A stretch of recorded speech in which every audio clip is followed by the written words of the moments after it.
Describe the demeanor of your group when you fall behind the way you did early.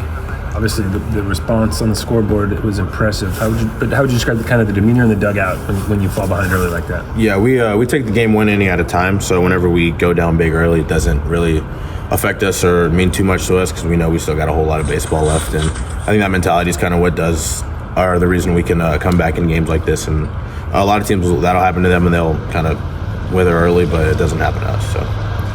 First home run in a while. Yeah. What was that like? It felt good. I was, I think over the last about month or so, I was playing a little bit stressed out and kind of trying a little bit too hard and just kind of had to relax and remind myself just that whatever happens in God's hands. So it really helped me just play loose and freely, and I think that's when I'm at my best. What's that process? What's that process for you to try to free yourself there? I journal. I kind of talk things out and then try to get all the thoughts out of my head and on paper before I go on the field. And then when I'm out there, it's just a clear mind. I'm just playing. You talk about taking it one inning at a time, but when you're able to, as an offense, score 3, 4, 5 straight innings, how does that momentum carry over inning after inning? Yeah, that's kind of what our goal is to win every inning. So I think we break it down into like almost 9 individual games, and we want to win all 9 of them. So I think that's how we kind of stack those innings up and how we end up winning more innings than the other teams. Do you feel like you got all of your homer today? No, I didn't. I don't know. I didn't think that ball was getting out at all, so I was pretty thoroughly surprised when I was rounding first. But yeah, it felt good for sure. Brock gave up that home run at the first at-bat, but then settled in, retired 9 straight, struck out 8 straight. What can you say just about how he kind of settled things down there on the mound? Yeah, that's just who Brock is. I mean, he's had dealt with some injuries and stuff like that, and he's got a real bounce-back attitude, and I think that's how he's able to do things like that and then come out and I think at one point you said he had like 8 strikeouts in a row or something like that. It's like, I mean, that's just who he is. Like, he's able to just wipe stuff off and just go out there and attack the next guy.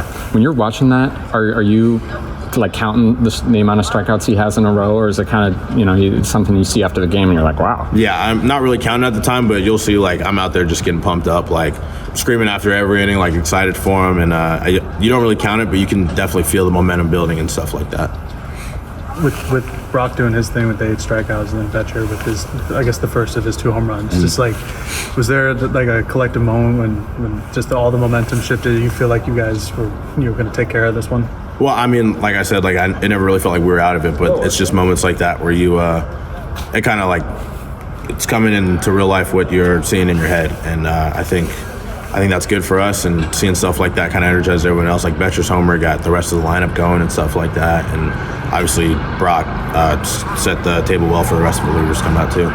Well, I said that you were kind of dinged up, but getting back to being healthy. How are you feeling right now? I feel good. The stuff we're doing definitely is working. Getting my wheels back a little bit. I was limping out there for a little bit, but it's nice to be able to kind of go out there and run around a little bit better than I was before. First 2 games against these guys, the offense limited a little bit, but then you were able to respond in the last 2 with 16 runs. How important is it to maybe win the last 2 versus the first 2, or just respond in general? I think it's huge, like you said, to win the last 2 versus the first 2. We have 3 series left, and we're trying to win this league, and I think doing that really builds momentum for the next 3 weeks we have coming up. You switched from the pencil bat. I did. What's the story there? Not much story to it. Just kind of scuffling a little bit and want to switch things up. That's really all it was. You were out of the lineup for a little bit there. Yeah. But did you and Martyr try to work on some things and try to hone your swing in, or is it just kind of like more like just time to kind of work on yourself? A little bit of both. There was definitely some swing stuff, but it was more just getting my mentality back right and just getting back to who I know I am as a ball player. What would it like to see Jackson Jordan back on the mound? It's been a minute. It's huge, yeah. I think Jackson's going to be a guy who comes up big for us in the playoffs and gets a lot of innings, and we really need guys like him to come back and pitch well, and I think he did a good job today. Do you have a favorite uniform out of this new set? These ones, the black ones for sure. These are I've only homered in the black ones, so that's why.